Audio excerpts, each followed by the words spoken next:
The moment I knew everything had changed was when I heard the collective gasp, standing at the altar in my grandmother's restored lace gown.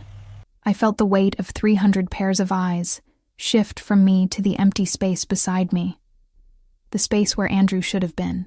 "He was just here," whispered the best man, his face draining of color as he scanned the church. My bouquet of white roses trembled in my grip, petals falling to the marble floor like snow. The church's air conditioning raised goosebumps on my bare arms, and the scent of lilies, once romantic, now felt suffocating.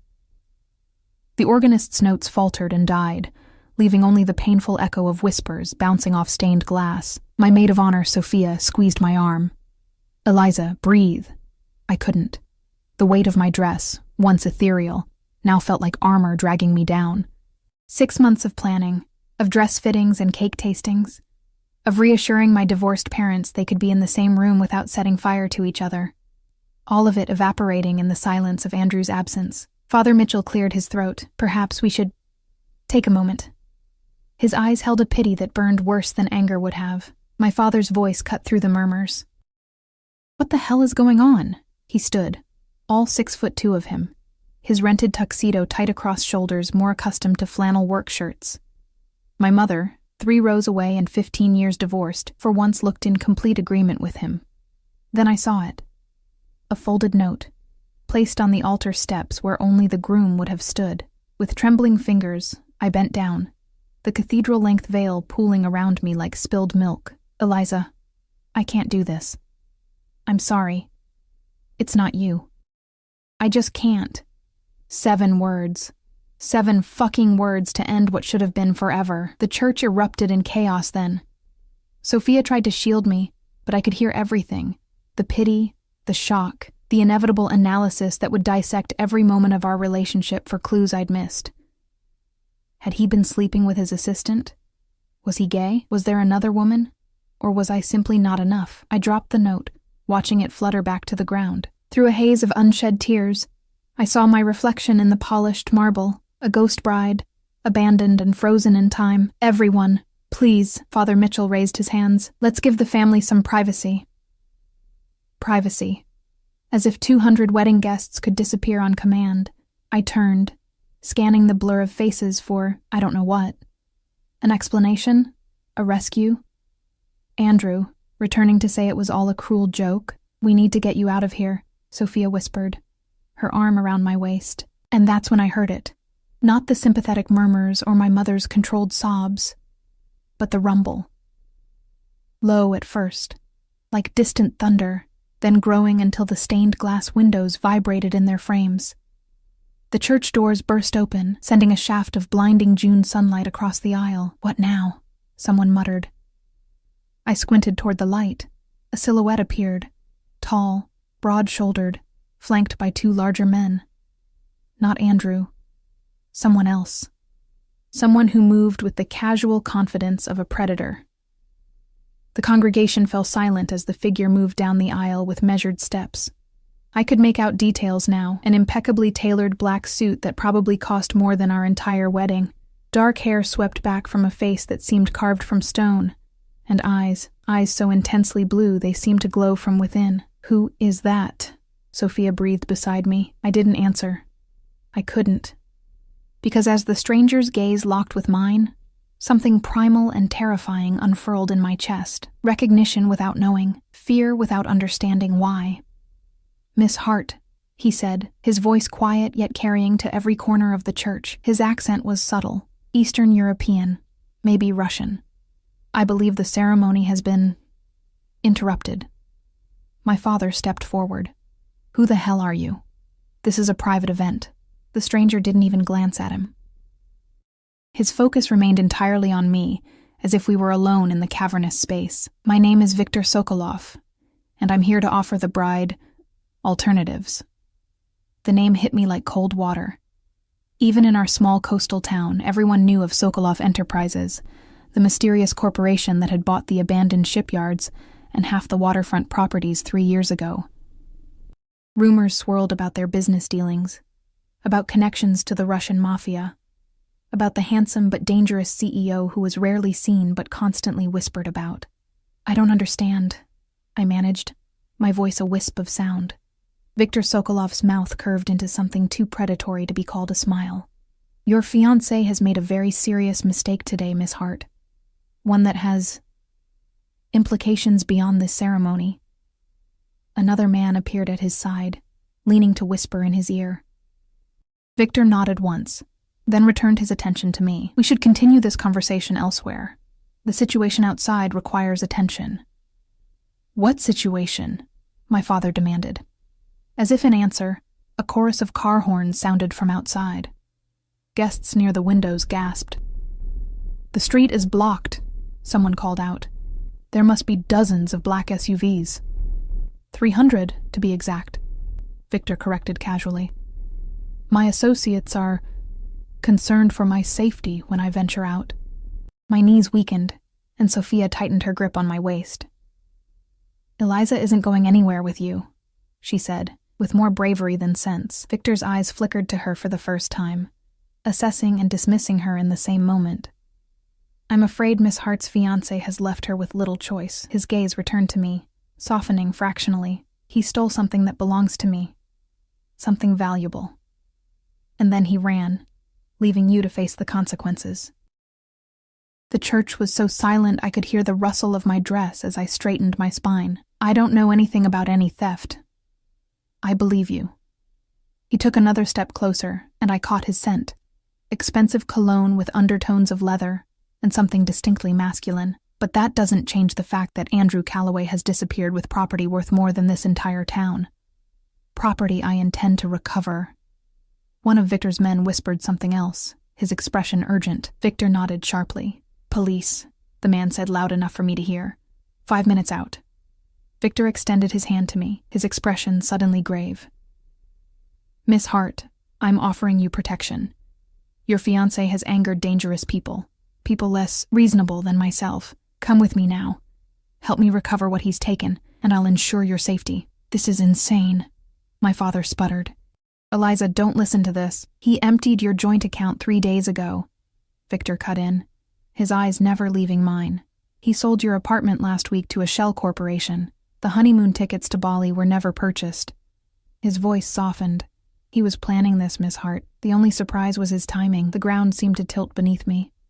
How could Viktor Sokolov know these things? And yet, something cold and certain in my gut told me he wasn't lying. Sir, one of his men pressed. We need to move. Viktor's hand remained extended. Miss Hart, Eliza, time is something we don't have. In that moment, with 200 guests watching, with my parents' opposing voices creating a storm of confusion, with Sophia clutching my arm, and the ghost of Andrew's betrayal hanging in the air, I made the decision that would change everything. I placed my hand in Viktor Sokolov's. His fingers closed around mine, warm and strong. Something electric passed between us, a current of danger, possibility, and fate. Wise choice, he murmured, pulling me gently toward him. To the church at large, he announced, the bride will be coming with me. The reception, unfortunately, is canceled. Eliza, my mother's voice shrill with panic. I'll be okay, I called back, though I had no idea if that was true. I'll call you. Viktor's arm encircled my waist, strong and possessive. My men will explain everything to the police, he said, guiding me toward a side door rather than back up the aisle. Your family will not be harmed. The implication that they could be harmed sent ice through my veins. Who are you really? I whispered, as we moved through the sacristy, my dress rustling against ancient wooden cabinets. His blue eyes met mine, and for a moment, I glimpsed something like regret in them. Someone who always collects what's owed to him, he said simply. Then he added, more softly, and someone who would never have left you standing alone at an altar. Outside, through a narrow door I'd never noticed before, a black Rolls-Royce waited, its engine purring. Viktor's hand at the small of my back guided me inside, the satin of my dress pooling around me in the spacious interior. As we pulled away, I caught a glimpse of what Viktor had meant. The street was a sea of black vehicles, SUVs, sedans, even armored cars, their drivers standing beside them, all wearing identical black suits and earpieces. A blockade of wealth and power and implicit threat. "Why are you doing this?" I asked as Victor settled beside me, his shoulder nearly touching mine. He studied me for a long moment, his face unreadable in the dim light. "Your fiancé stole $5 million and sensitive information from me. Information that could get many people killed." His jaw tightened. "But that's not why I'm here personally." "Then why?" His hand moved to cover mine, his touch unexpectedly gentle. "Because I've been watching you for 6 months, Eliza Hart, ever since Andrew Calloway entered my organization and put you at risk." His gaze traveled over my face with an intensity that made my skin flush. "And I've decided that while I must recover what he stole, I find I want to keep what he abandoned." The car accelerated smoothly away from the church, from the life I'd planned, from everything I'd ever known, and as the town blurred outside the tinted windows, I realized I was moving toward something I couldn't begin to understand. Something dangerous, forbidden, and strangely inevitable. I had become collateral in a game I didn't know existed, property transferred from one man to another. Only this time, the man who claimed me had no intention of letting me go. The Rolls-Royce glided through streets I'd known my entire life, yet everything looked different now. Sharper, more vivid, as if my senses were compensating for the unreality of my situation. My wedding dress spilled across the leather seat between Victor and me, a pool of white against the black interior. "Where are we going?" I asked, my voice steadier than I felt. Victor's eyes met mine briefly before returning to the passing scenery. "Somewhere safe. My residence on the Bluffs. The Bluffs." Everyone in town knew about the massive estate that had been constructed on the coastal cliffs 3 years ago. A modern fortress of glass and stone, surrounded by walls and security systems. No one from town had ever been inside, though rumors circulated about helicopter pads and underground tunnels. And then what? I clutched my bouquet, now wilted and shedding petals onto the pristine floor. "You keep me prisoner until Andrew returns with whatever he took." Something dangerous flashed in Victor's eyes. "You are not a prisoner, Eliza. You are under my protection." His hand came to rest on the seat between us, close enough that I could feel its warmth but not touching me. "As for Andrew, I have men tracking him. It's only a matter of time." The casual way he spoke of men tracking my runaway groom sent a chill through me. "And when they find him?" Victor's expression hardened. "That depends entirely on him, and on the condition of what he's taken." I turned to look out the window, fighting back tears that threatened to spill. The coastal highway stretched before us, the afternoon sun casting long shadows across the road.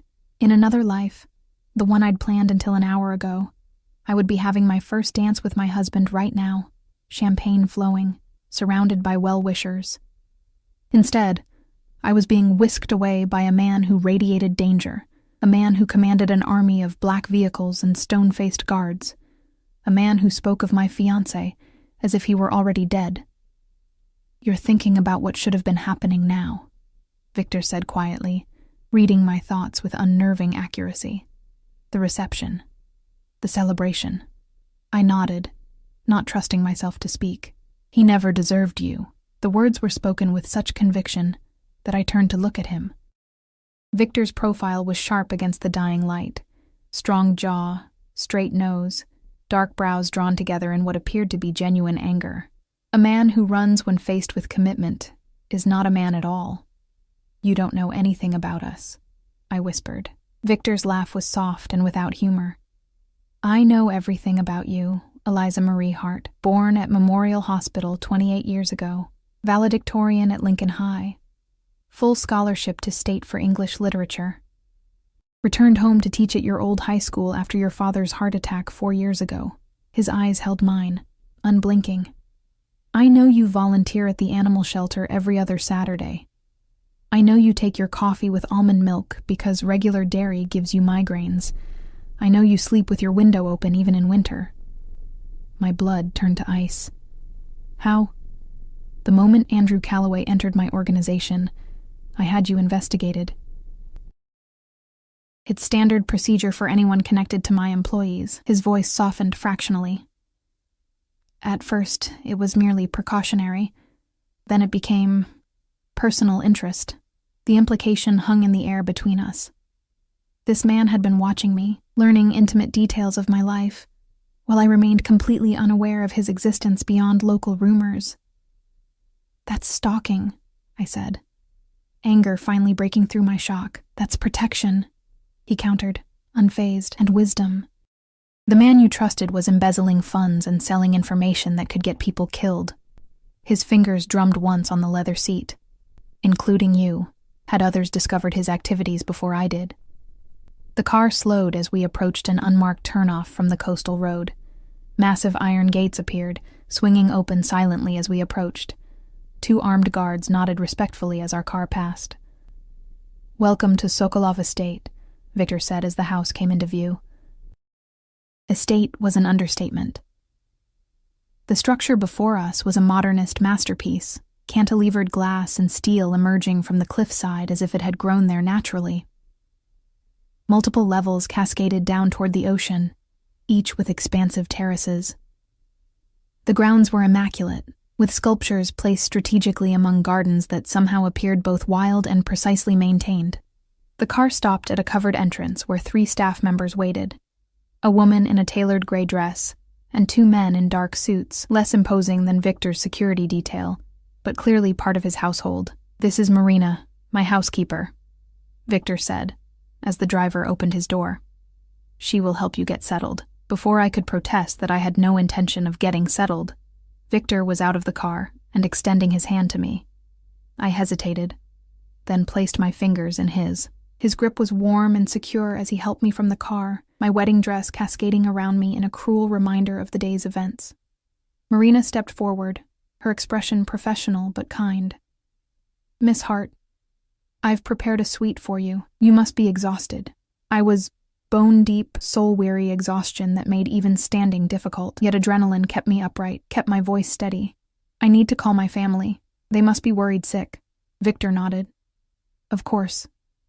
Marina will show you to your rooms and provide you with anything you need." His gaze softened as it swept over me. "Rest. Change. We'll talk over dinner." "I'm not having dinner with you," I said, suddenly desperate to assert some control over this spiraling situation. "I want to go home."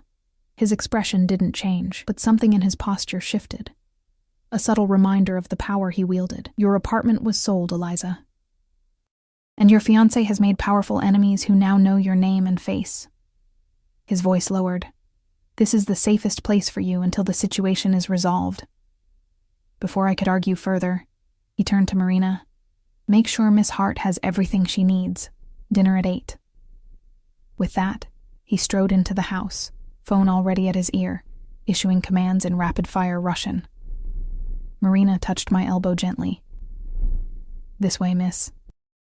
I followed her through vast, open spaces of marble and glass, past art pieces that belonged in museums, beneath skylights that captured the fading afternoon sun. Despite my situation, I couldn't help but notice the beauty of the place. It was like walking through the pages of an architectural magazine. "Here we are," Marina said, opening double doors to reveal a suite larger than my entire apartment. Floor-to-ceiling windows overlooked the Pacific, now painted gold and crimson by the setting sun. The furnishings were elegant but comfortable. A sitting area with plush couches, a desk with a laptop, and through another doorway, a bedroom with what had to be a king-sized bed. "The bathroom is through there," Marina indicated another door. "I've laid out some clothes that should fit you. And here," she handed me a new phone. "Mr. Sokolov asked that you use this. Your family's numbers have been programmed in." I took the phone, noting it was the latest model, still in its box. "Am I being monitored?" Marina's expression remained neutral. "Mr. Sokolov values privacy. The phone is secure but not monitored." She hesitated. "He is not what the rumors say, Miss Hart." "And what do the rumors say? That he is cruel, cold, dangerous." She straightened a vase of fresh flowers on a side table. "He is dangerous, yes, but only to those who betray him. To those under his protection, he is generous." I sank onto the edge of a chair, the weight of my wedding dress suddenly unbearable. "I don't want his protection or his generosity. I want my life back." Marina's eyes held unexpected compassion. "The life you had was built on lies, miss. Mr. Sokolov has resources to help you build a new one. She moved toward the door. Ring if you need anything. The bathroom has everything for a bath if you wish. Left alone, I finally allowed the tears to come, hot and relentless. I cried for the humiliation, for the betrayal, for the life I'd planned that had evaporated in an instant. I cried until my throat was raw and my eyes burned. When I could cry no more, I forced myself to stand. In the massive bathroom, all marble and glass with a soaking tub that could fit 3 people, I caught sight of myself in the mirror. My carefully applied makeup had left dark trails down my cheeks. My updo had collapsed, sending tendrils of hair around my face. The wedding dress, once perfect, now looked like a costume, something from another woman's life. With trembling fingers, I began to undo the tiny pearl buttons down my spine. It took nearly 15 minutes, but finally the dress slipped from my shoulders, pooling around my feet like surrendered dreams. I stepped out of it, leaving it in a heap on the floor, and turned on the shower. Under the scalding spray, I scrubbed away the day, the makeup, the hairspray, the scent of church lilies, the lingering touch of Andrew's kiss on my cheek, before he disappeared to check something and never returned. When I emerged, skin pink and raw, I found clothes laid out on the bed, soft loungewear in pale blue that fit perfectly, as Victor had promised. I picked up the secure phone and called my mother. "Eliza."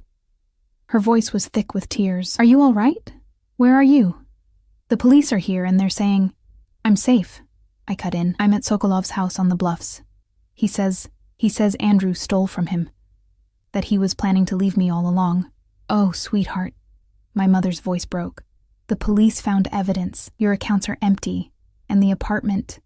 So it was true." The betrayal cut fresh again. "Mom, I need time to figure this out. I'll call you tomorrow, I promise." After reassuring both my parents that I wasn't being held against my will, a half-truth at best, I hung up and moved to the windows. Night had fallen, and the ocean was a vast darkness beyond the glass, broken only by the silver path of moonlight on the water. A soft knock at the door startled me.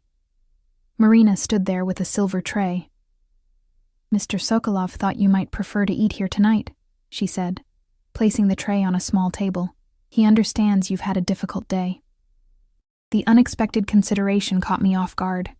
"Thank him for me," I said, suddenly ravenous despite everything. After Marina left, I lifted the silver dome to find a perfect meal: roasted chicken, vegetables, fresh bread, and a glass of white wine.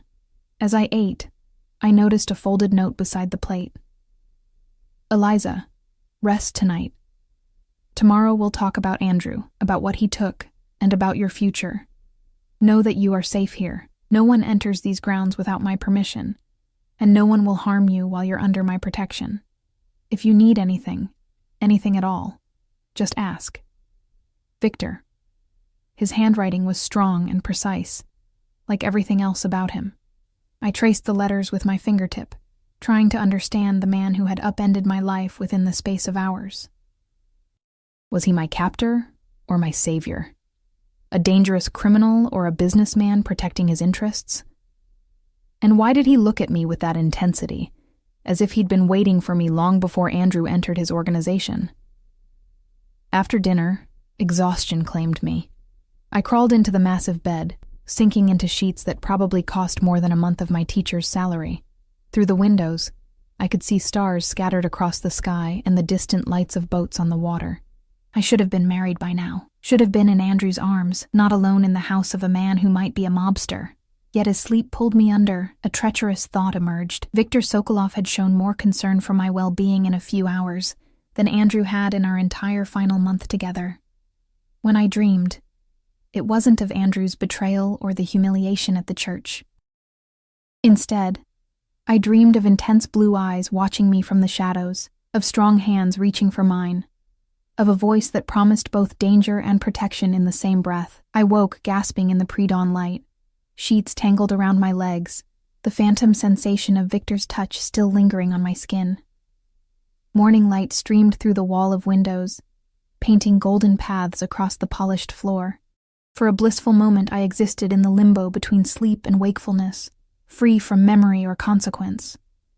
Then reality crashed back, The abandoned wedding, Andrew's betrayal, Viktor Sokolov and his world of dark power that had somehow engulfed me. I sat up, running my fingers through tangled hair. The clock beside the bed read 8:17. In another life, I'd be waking up in Bali now, in a honeymoon suite with... No, I wouldn't torture myself with those thoughts. A soft knock interrupted my spiral. "Miss Hart?" Marina's voice. "May I come in?" "Yes," I called, pulling the sheets higher though I was fully dressed in the borrowed loungewear. Marina entered carrying a tray with coffee and what smelled like fresh pastries. She placed it on the bedside table, then moved to open the curtains fully, revealing a breathtaking view of the Pacific stretching to the horizon. "Mr. Sokolov asked me to inform you that he's in meetings until noon," she said, pouring coffee into a delicate porcelain cup. "He hopes you'll join him for lunch on the lower terrace at 1 o'clock. I accepted the coffee, grateful for its warmth and normalcy. "Am I allowed to leave my room?" I asked, unable to keep the edge from my voice. Marina's expression softened. "Of course, Miss Hart. You're a guest, not a prisoner." She gestured toward a closet I hadn't noticed the night before. "I've taken the liberty of providing some clothes that should fit you. Your wedding dress has been properly stored." I flinched at the mention of the dress. "Thank you. The house and grounds are at your disposal, though I would recommend staying within the security perimeter." Marina moved toward the door. "If you need anything, just press 0 on any house phone. The pool is heated, if you'd like to swim, and the library is on the main floor, East Wing." After she left, I sipped my coffee and nibbled at a flaky chocolate croissant, wondering how Marina, or Viktor, knew I had a weakness for them. The thought of being so thoroughly investigated made my skin crawl. Yet the small consideration touched something in me nonetheless. I showered again, scrubbing away the remnants of dried tears, then explored the closet Marina had mentioned. It contained an assortment of casual but expensive-looking clothes. Jeans, sweaters, blouses, all in my size. The fact that Viktor had prepared for my arrival, perhaps even before Andrew's betrayal, sent a fresh wave of unease through me. I selected jeans and a soft cream sweater, then slipped on a pair of leather ankle boots that fit perfectly. My engagement ring caught the light as I dressed, the 3-carat diamond suddenly seeming like a prop from a play I'd been performing without knowing the script. I twisted it off and placed it on the nightstand, my finger feeling strangely naked without its weight. Venturing from my suite, I wandered through corridors adorned with what appeared to be original artwork. A Monet here, what looked suspiciously like a Picasso there. The house was quiet except for the occasional staff member who nodded respectfully as I passed. No sign of Viktor or his security detail. I found the library Marina had mentioned. A 2-story room with floor-to-ceiling bookshelves and leather chairs that invited hours of reading. Running my fingers along spines that included everything from Russian classics to modern bestsellers, I selected a thriller I'd been meaning to read and curled up in a chair by the window, but the fictional suspense couldn't compete with the reality of my situation. After reading the same paragraph 5 times, I gave up and returned the book to its shelf. The house seemed to go on forever, each room more impressive than the last. A music room with a grand piano, a home theater that would put commercial cinemas to shame, a gym with equipment I couldn't begin to name. Yet for all its luxury, the place felt empty, impersonal, like a stage set waiting for life to happen within it.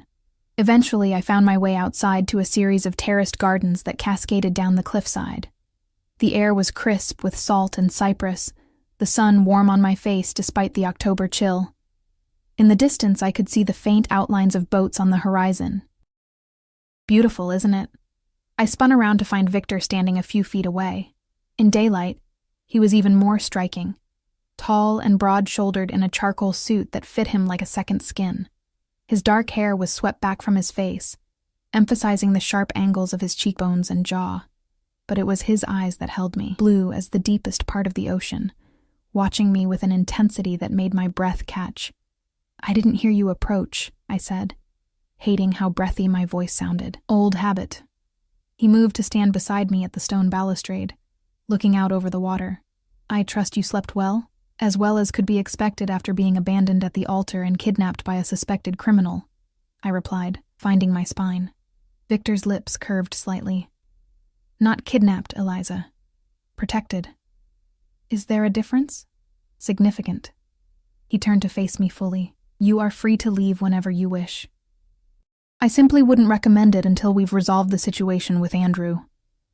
I crossed my arms over my chest. And what exactly is that situation? You've been vague about what he supposedly stole. Victor was silent for a long moment, studying me as if deciding how much to reveal. Money, yes. 5 million from accounts he managed.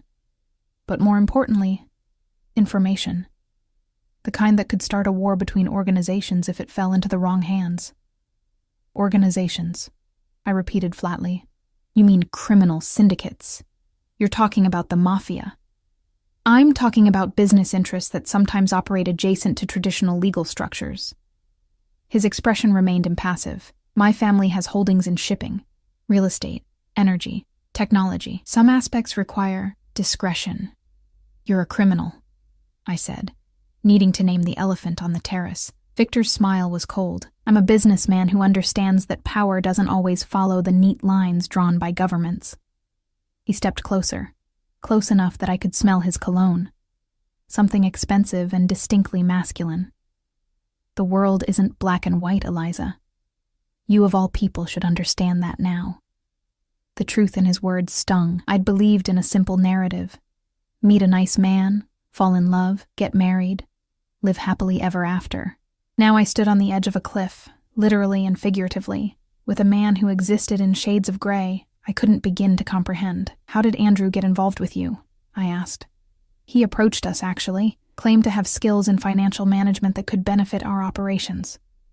Victor's jaw tightened. He was convincing, charming. I gave him access to secondary accounts as a test. When he proved reliable, his responsibilities expanded. And then he stole from you. Victor nodded. 3 days ago, the accounts were emptied. Key files were copied. By the time my security team discovered the breach, Andrew had covered his tracks well. His eyes held mine, but not well enough to hide his plans to leave you. I turned away, blinking back fresh tears. Why tell me this? Why bring me here instead of just doing whatever it is men like you do to people who betray you? Victor's hand came to rest beside mine on the stone balustrade. Not touching, but close enough that I could feel its warmth. Because you're innocent in this, because leaving you to face humiliation and potential danger from Andrew's other creditors would be unconscionable. How chivalrous, I said bitterly. No. His voice deepened. Chivalry is a luxury for men who don't live with constant threats. This is something else. He paused. When Andrew first mentioned his fiancée, I had you investigated as a matter of routine. What I found interested me. A chill ran down my spine despite the sunshine. Interested you how? You live simply but with dignity. You care for your community, your students, the shelter animals, your aging father. You're intelligent, compassionate, loyal. His fingers inched closer to mine on the stone. You deserved better than a man who saw you as a convenient cover for his activities. The conversation was veering into territory that made my pulse quicken. You don't know me, I insisted. I know enough to recognize what Andrew failed to value. Victor's gaze was so intense I had to look away. Lunch is ready, he said suddenly, gesturing toward a lower terrace where a table had been set for 2. Shall we? I followed him down stone steps lined with lavender and rosemary, their scent rising in the warming air. The table overlooked the ocean, a white cloth rippling gently in the breeze. A bottle of wine was already open, breathing in the sunshine. Victor held my chair, an old-world courtesy that seemed both out of place and perfectly in character. As I sat, a server appeared with a first course of chilled soup, then disappeared just as silently. You have questions, Victor said, lifting his wineglass. Ask them. I took a sip of my own wine, crisp and perfectly chilled, before meeting his gaze. How long were you watching me before yesterday? 6 months, since Andrew joined the organization. And you never thought to warn me? To tell me he was involved with whatever this is? Victor's expression tightened. At first, it was merely professional interest. Then, as I learned more about you, I found myself reluctant to disrupt your life. He set his glass down carefully. I convinced myself Andrew was compartmentalizing, keeping his work with us separate from his relationship with you, but that wasn't true. No.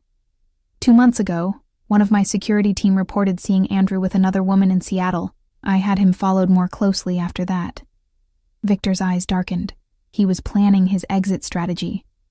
Draining accounts slowly, creating false trails, setting up shell companies, using your wedding as the perfect distraction for his final move. The soup turned sour in my mouth. So, yesterday at the church, I'd received word that the accounts had been emptied, that Andrew was planning to run immediately after the ceremony. Victor's fingers tightened around his wine stem. I arrived intending to stop the wedding, to spare you being bound to a man who would disappear with your honeymoon money before the reception ended. But he beat you to it. Victor inclined his head. He must have been tipped off about my movement in the area. It was unexpected. The server returned, clearing our soup bowls and replacing them with a delicate salad of greens, fruit, and nuts. We ate in silence for a few moments, the only sounds the distant crash of waves and the call of seagulls.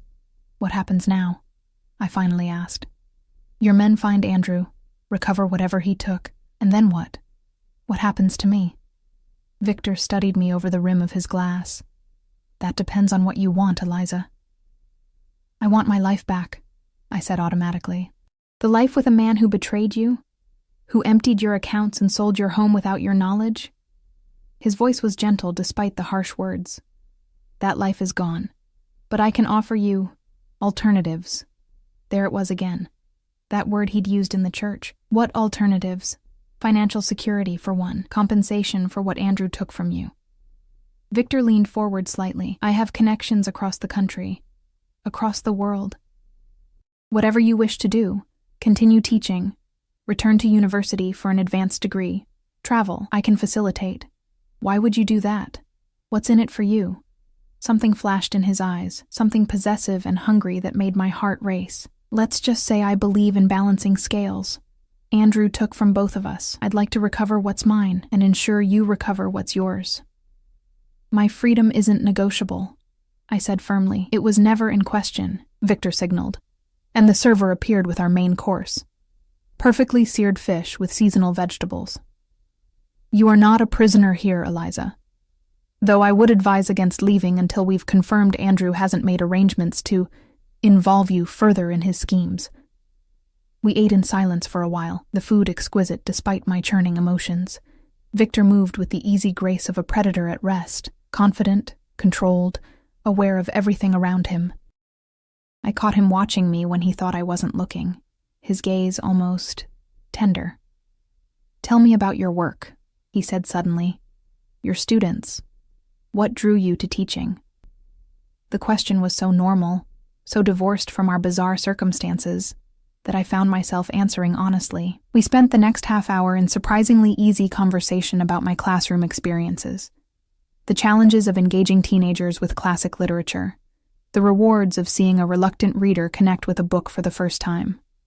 Victor listened with genuine interest, asking insightful questions that revealed an educated mind behind the dangerous exterior. By the time dessert arrived, a light lemon tart that melted on my tongue, I'd almost forgotten the circumstances that had brought me to this terrace. Almost. As if reading my thoughts, Victor's phone buzzed. He checked it, his expression hardening into something cold and unfamiliar.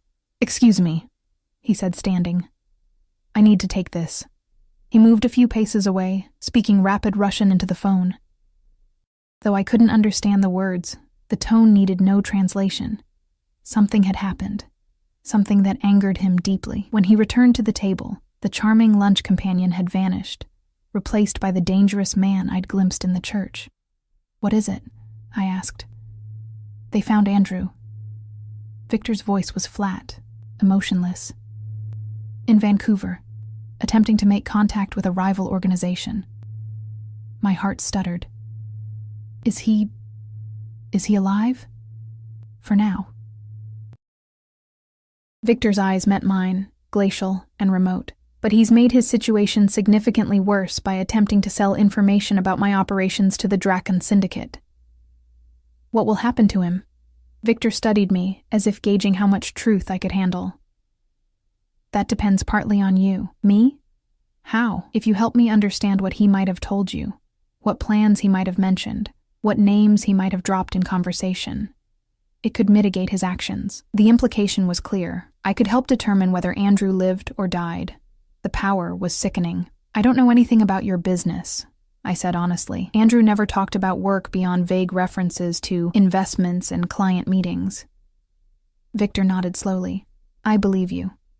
But there may be things he said that seemed innocent at the time. Locations, names, dates, that could help us trace his movements and recover what was taken. So I'm still useful to you, I said bitterly. His expression softened fractionally. You were never merely useful, Eliza. He stood, extending his hand to me. Come. There's something I want to show you. Against my better judgment, I placed my hand in his and allowed him to lead me down another set of stone stairs, deeper into the terraced gardens.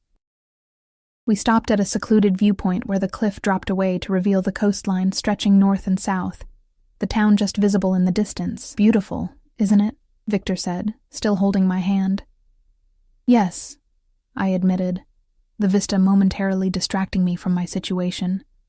I came to this town 3 years ago to establish a West Coast base of operations, he said quietly. I chose it for its natural harbor, its strategic location, and its obscurity. No one would look for Viktor Sokolov in a sleepy coastal town. Until Andrew put it on the map for your enemies, I guessed. Victor nodded grimly, and now decisions must be made. About the town. About my operations here. He turned to face me, still holding my hand in his. And about you, Eliza Hart. What decisions? I asked, my voice catching as Victor's thumb traced small circles on the back of my hand. His eyes held mine, searching. Whether to abandon this location entirely. Whether Andrew's betrayal has compromised everything I've built here. His grip tightened slightly. Whether you could ever look at me as something other than the man who disrupted your wedding. The intensity of his gaze made me look away first, out toward the endless blue horizon. I hardly know you. You know more than you think, Victor said softly. You know I protect what's mine. You know I value loyalty above all else. You know I see something in you that drew me to that church yesterday, beyond merely business concerns. A shiver ran through me that had nothing to do with the ocean breeze. And what exactly do you see? Victor reached up, his fingers hovering near my face without touching, as if he wanted to brush back a strand of hair, but was restraining himself. Strength. Resilience. Beauty, yes, but more than that. A soul that doesn't belong with a man who would abandon you at the first sign of trouble. His words stirred something dangerous in me, a flicker of warmth in the cold emptiness Andrew had left behind. I stepped back, needing distance from Victor's magnetic pull. My fiancé just left me at the altar, I said, crossing my arms over my chest. I'm not exactly in the market for whatever you're implying. Victor smiled, a genuine expression that transformed his severe features. I'm not proposing, Eliza, not yet. The casual "not yet" hung in the air between us, loaded with implications that made my heart race. Before I could formulate a response, his phone rang again. This time, Victor answered in English. Sokolov. He listened, his expression darkening. When? How many? Secure the perimeter. No one enters or leaves. I'm on my way. He ended the call, already moving toward the house. Come, quickly. What's happening? I hurried to keep pace with his long strides. Complications. Victor guided me up the stairs with a hand at the small of my back. Gentle, but insistent. We need to get inside. The relaxed atmosphere of our lunch had evaporated, replaced by a tension that crackled in the air. As we entered through a glass door, Victor's security detail materialized. 4 men in dark suits, all with the unmistakable bulge of weapons beneath their jackets. Sir, one of them said. The helicopter is ready. Victor nodded sharply. Take Ms. Hart to her suite. Standard security protocol. No one enters without my direct authorization. Wait, I protested, as 2 men flanked me. What's going on? Victor's face softened as he looked at me. Andrew talked. The Draken Syndicate has sent people. They believe I'm vulnerable because of the breach. He stepped closer, lowering his voice. Stay in your room. You'll be safe there. But what about... I'll handle it. He brushed his knuckles against my cheek in a touch so fleeting I might have imagined it. "Trust me, Eliza." Then he was gone, striding down the corridor with the remaining security detail, issuing orders in rapid Russian. The two men escorted me to my suite, taking positions outside the door after I entered. Through the windows, I heard the distant thrum of helicopter blades. Then silence. I paced the room, trying to make sense of what was happening. Rival syndicates, security protocols, men with guns. This was so far removed from my quiet life of lesson plans and literature discussions that it felt like a fever dream. Hours passed. The sun began its descent toward the horizon, painting the ocean in shades of gold and crimson. I tried reading, then gave up. Tried watching the massive television that rose from a cabinet at the foot of the bed, but couldn't focus on anything. As darkness fell, Marina appeared with dinner on a tray. "Mr. Sokolov asked me to make sure you eat," she said, placing it on the small table by the window.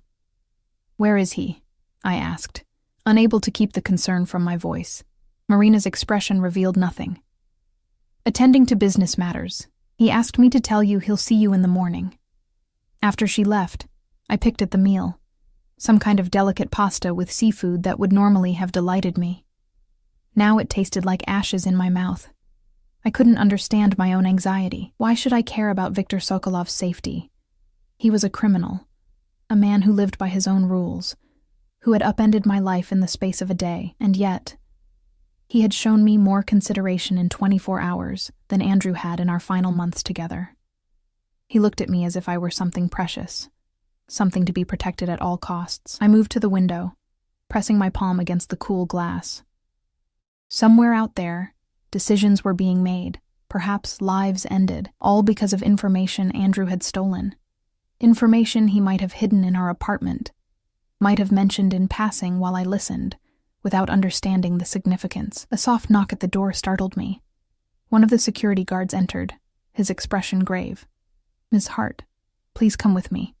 Mr. Sokolov requests your presence." "Is he back?" I asked, already moving toward the door. "Yes, ma'am. This way." The guard led me through corridors I hadn't seen before, deeper into the house until we reached a heavy wooden door.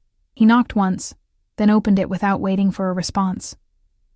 The room beyond was clearly Victor's study. Dark wood paneling, leather-bound books, a massive desk positioned to view both the door and the windows overlooking the ocean. Victor stood with his back to me, silhouetted against the glass, a tumbler of amber liquid in his hand. "Thank you, Dmitri. That will be all." Victor didn't turn as the guard withdrew, closing the door behind him. I remained near the entrance, suddenly uncertain. Something had changed. The energy in the room was different, charged with an emotion I couldn't identify. "Is everything all right?" I asked when the silence stretched too long. Victor turned then, and I gasped. A cut sliced across his cheekbone, already darkening into a bruise. His knuckles were raw and red where they gripped the glass. "You're hurt," I said, taking an instinctive step toward him. "It's nothing." He took a long swallow of his drink, whiskey, from the smell that reached me. A disagreement that became physical. I moved closer, unable to stop myself. "What happened?" Victor set down his glass and crossed to a cabinet, withdrawing a first aid kit. The Dracon Syndicate sent representatives to discuss Andrew's offerings. The discussions did not go as they planned. The clinical way he described what had clearly been a violent confrontation chilled me. Are they dead?" Victor supplied, his smile grim as he extracted an antiseptic wipe. "No. Not all of them, at least. Death creates more problems than it solves in most business situations." I flinched at his casual reference to killing, a reminder of exactly who and what he was. Yet when he winced, trying to clean the cut on his face with his injured hand, I found myself moving forward. "Let me," I said, taking the wipe from him. Victor went still, his eyes locked on mine as I stepped into his personal space. He was taller than I'd realized. I had to stretch slightly to reach his cheek. The antiseptic made him hiss between his teeth, but he didn't move as I gently cleaned the wound. "It's not deep," I murmured, focusing on the task rather than our proximity, rather than the heat radiating from his body. But it might leave a scar. Another one? He said with a hint of dark humor to match the collection. Only then did I notice the thin white line along his jaw, another at his temple disappearing into his hairline. Scars from a life I couldn't begin to imagine. "Why did you send for me?" I asked, stepping back once the cut was clean. Victor studied me for a long moment. "Because I need to know if you recognize these names." He moved to his desk, picking up a piece of paper. "Mikhail Petrov? Sergei Volkov? Elena Markova. Did Andrew ever mention any of them?" I shook my head. "No, never." "What about locations? Did he ever mention Seattle? Vancouver? A place called the Hermitage?" "He went to Seattle sometimes for work," I said slowly, trying to remember details I'd paid little attention to at the time. "And he mentioned a client dinner at a restaurant called the Hermitage about 2 months ago." Victor's expression sharpened. "Did he say who he met there?" I closed my eyes, trying to recall. He said it was a potential investor. A woman. He said she was interested in expanding operations along the coast. Elena, Victor muttered, almost to himself. "The connection goes back further than we thought." I sank into a leather chair, suddenly exhausted.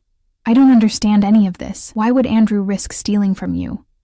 Why try to sell your information?" Victor returned to the window, his profile sharp against the night sky. Greed, ambition, the belief that he was smarter than everyone else. He turned to face me. The Draken Syndicate offered him protection and a new identity in exchange for information about my operations. A fresh start. Without me. I added bitterly, "Yes." Victor's voice softened. "That was his mistake. Leaving you behind, unprotected, for my people to find. If he'd taken you with him," he trailed off, his expression darkening. "What would have happened if he had?" Victor's eyes met mine, cold and dangerous. "I would have found you both, but the outcome would have been different." A shiver ran down my spine. "You would have killed him." Without hesitation. Victor took a step toward me, then another, until he stood directly before my chair. "But you would have been safe. Always." The intensity of his gaze made it hard to breathe. "Why? Why does it matter to you what happens to me? I'm nothing to you, just the woman foolish enough to nearly marry a thief." Victor knelt before me, bringing us to eye level, his hands coming to rest on the arms of my chair.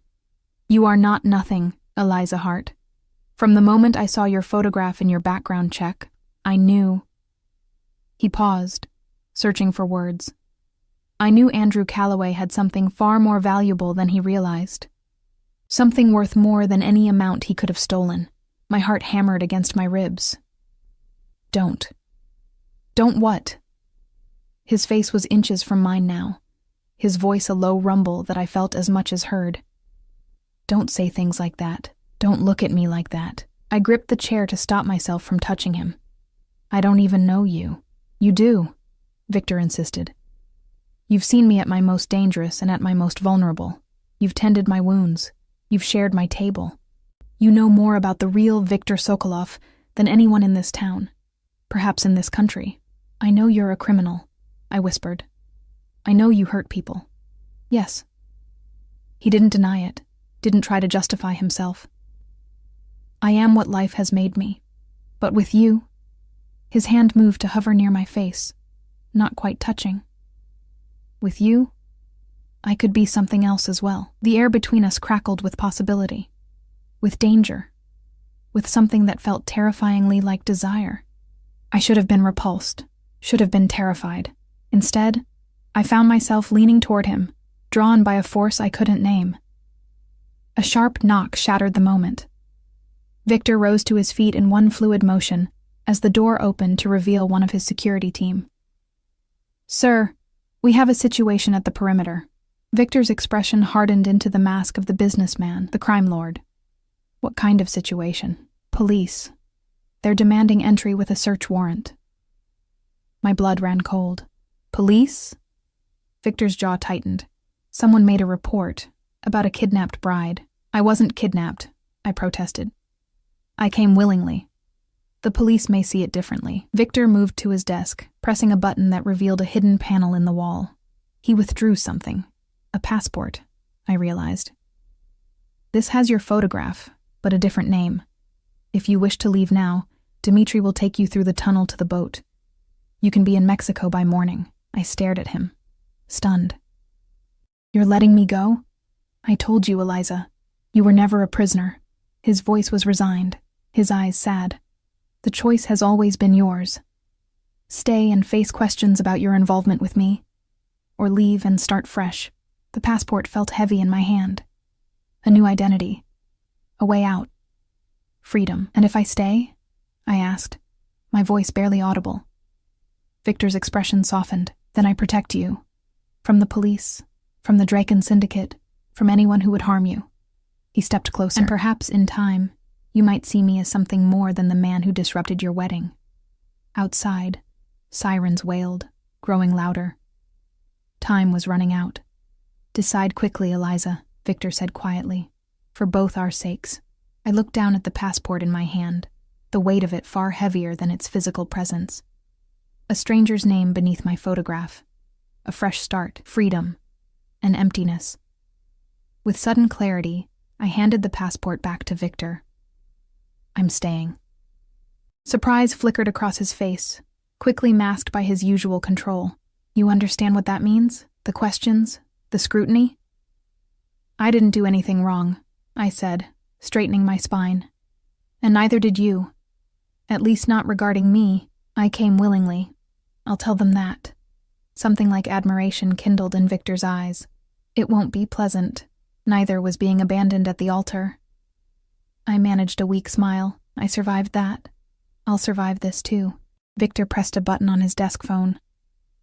Dimitri, inform the officers at the gate that Ms. Hart and I will meet with them shortly. He glanced at me. And have Marina bring Ms. Hart's wedding dress to the main foyer. The dress? I asked after he disconnected. Evidence that supports our story, Victor explained, moving toward a concealed door behind a bookshelf. I need to change quickly. A man with blood on his shirt doesn't inspire police confidence. 10 minutes later, I stood in the massive entrance hall wearing yesterday's wedding dress, Victor beside me in an impeccable suit that showed no evidence of his earlier altercation.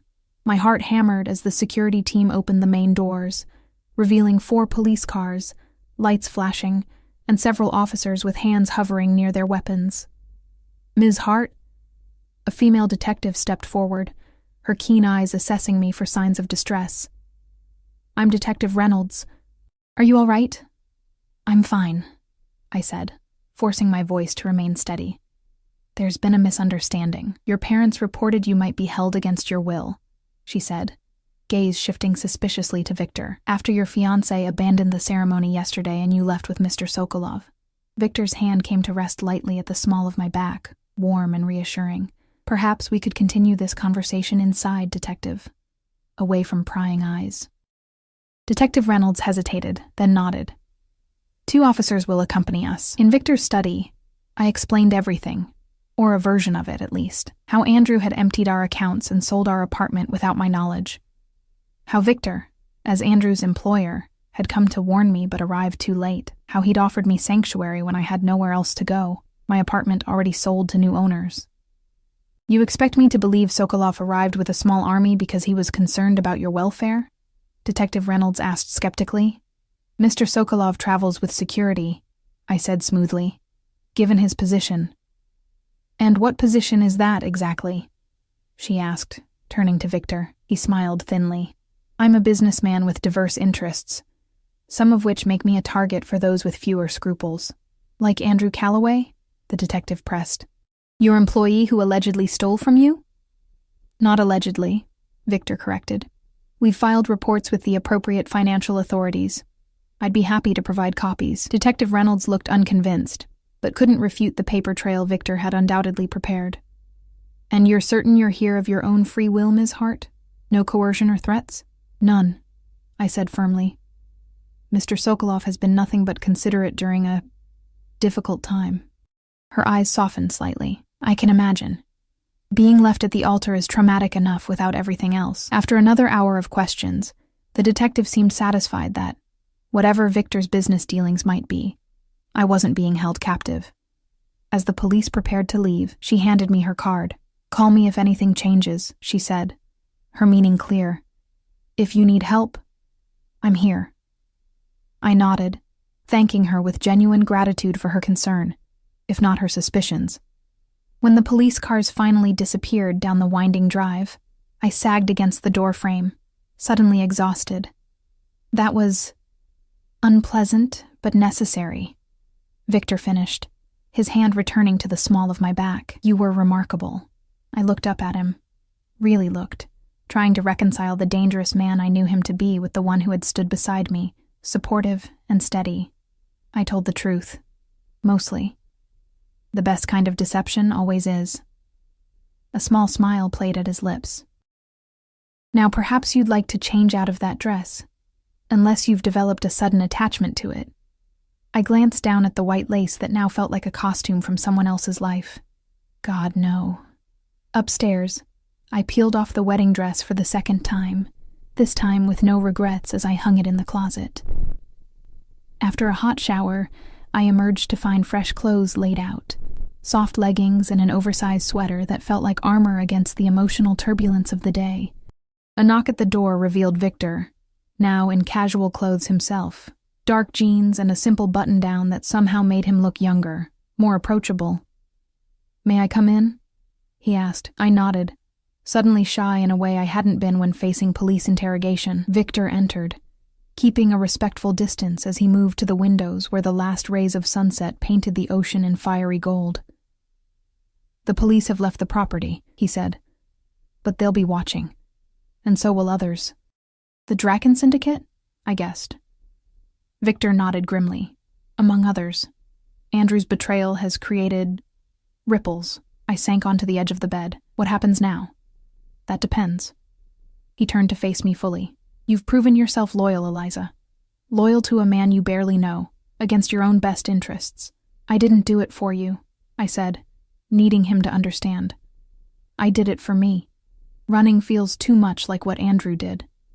Victor's expression softened. "Nonetheless, you've earned both my gratitude and my respect." He hesitated, then added, "And something else I'm reluctant to name so soon after your disappointment." My heart fluttered against my ribs. "Victor, you have options," he continued, as if afraid I'd stop him. "I've had my lawyers prepare documents returning your apartment to your name. Your bank accounts have been replenished with the money Andrew took, plus compensation for your trouble." I stared at him. "You bought back my apartment?" "I made the current owners an offer they couldn't refuse." His smile held a hint of danger that, strangely, no longer frightened me. "You can return to your life, teaching, helping at the shelter, caring for your father. Or, I prompted when he fell silent. Victor's eyes held mine, intense and unguarded for once. "Or you could stay. Not as a guest, but as someone important to me. Protected, valued." "As what, exactly?" I asked, needing him to say it. "As whatever you wish to be." He took a careful step closer. "A companion. A partner. Perhaps eventually, more." I rose from the bed, closing the distance between us. "You hardly know me." "I know enough," he said, echoing his words from our earlier conversation. "I know you're brave enough to face the police rather than run, loyal enough to protect someone society would call your enemy, kind enough to tend wounds you didn't cause." His hand rose, hovering near my face without touching. "I know you're the first thing I've wanted for myself in a very long time." The raw honesty in his voice undid me. "I should be terrified of you. Yes. No denial, no justification. I should walk away, take the apartment, the money, and never look back. Also, yes." His eyes never left mine. "So why am I standing here?" I whispered. "Wanting you to touch me." Victor went utterly still. "Eliza." I closed the final distance between us, placing my palm against his chest where his heart beat strong and fast. The world stopped making sense the moment Andrew left me at that altar. Maybe it's time I stopped trying to force it to. His hand finally made contact, fingertips brushing my cheek with such gentleness I might have imagined it. I'm not a good man, by most definitions. I know. And I did know. Had glimpsed the darkness in him, the capacity for violence, the ruthless efficiency with which he navigated his world. "But I would be good to you," he promised, his voice deepening to a rumble I felt in my bones. "Always." I believed him. God help me, I believed him. His other hand came up to frame my face. May I kiss you, Eliza Hart? In answer, I rose on tiptoes and pressed my lips to his. The kiss was gentle at first, tentative, as if Victor feared I might shatter. Then something broke between us, a dam of restraint, of propriety, of should-nots and could-nevers. His arms encircled me, pulling me against the hard planes of his body, as the kiss deepened into something hungry and primal. When we finally broke apart, both breathing hard, Victor rested his forehead against mine. Stay with me, he whispered. Not forever, not yet, just stay while we discover what this is. The rational part of me screamed warnings about Stockholm Syndrome, about power imbalances, about falling for the first man who showed strength after betrayal. But another part, deeper and more intuitive, recognized something true in Victor's eyes, in his touch, in the careful way he held me as if I were precious. 1 month, I said finally. I'll stay 1 month. We'll see what happens. His smile was like sunrise breaking over the ocean. 1 month. 1 year later, the cliffside garden blazed with autumn colors, fiery maples, golden cypress, crimson roses making their last stand against the coming winter. I stood at the balustrade where Victor and I had shared our first real conversation, watching whitecaps dance across the steely Pacific. So much had changed in a year. The town now accepted Victor's presence, his generous donations to schools and hospitals, softening his mysterious image. The Dracon Syndicate had retreated after a series of strategic business moves I pretended not to understand in detail. Andrew had been found in Belize, tried for embezzlement, and imprisoned. A lighter sentence than Victor had initially planned, a concession made for my peace of mind. And I had changed too. Still teaching, still volunteering at the shelter, still having Sunday dinners with my parents. But now I returned each night to the cliffside fortress, to Victor's arms, to a life that balanced precariously between normal and extraordinary. Deep thoughts? Victor's voice came from behind me, followed by his arms encircling my waist, his chin resting on my shoulder. Just remembering, I said, leaning back against his chest. It's been a year today since the wedding that wasn't. Regrets? He asked, a rare vulnerability in his voice. I turned in his arms to face him. The scar on his cheek had faded to a thin silver line, barely visible except in certain light. His eyes, though, remained unchanged. Deep blue, intense, seeing through all my defenses. Not one, I said truthfully, though I could have done without the police interrogation. His laugh rumbled against me, a small price to pay.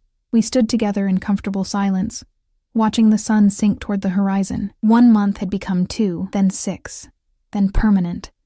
My small apartment in town kept as a symbolic independence neither of us took seriously anymore. Victor's hand slipped into his pocket, withdrawing something small that caught the fading sunlight. I have a question for you, he said, suddenly serious. My breath caught as he opened his palm to reveal a ring, not a traditional diamond, but a deep blue sapphire surrounded by smaller diamonds, set in platinum. The color reminded me of your eyes the day we met, he said softly.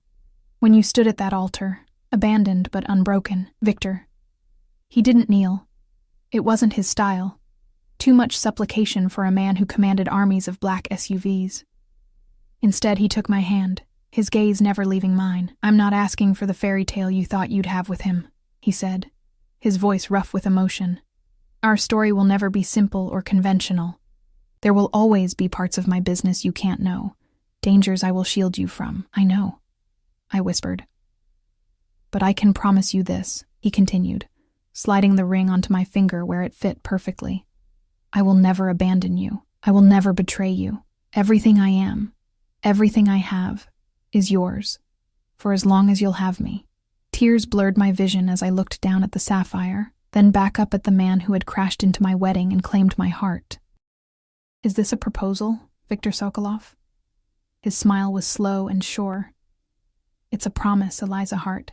The rest is semantics. I stretched up to kiss him, feeling his arms tighten around me as if he'd never let go, and I knew, with bone-deep certainty, that he never would. The man the world feared as a dangerous crime lord was, to me, the one who had seen me at my most vulnerable and chosen to protect rather than exploit. "Yes," I whispered against his lips. "Whatever you're asking, whatever you're promising, yes." As the last rays of sun gilded the ocean, Victor lifted me into his arms and carried me inside, toward our shared future, complicated, dangerous, unconventional, but ours. Andrew had left me standing alone at an altar, never looking back. Victor had walked into that same church and never stopped looking at me since. Sometimes the ending of one story is just the beginning of a better one.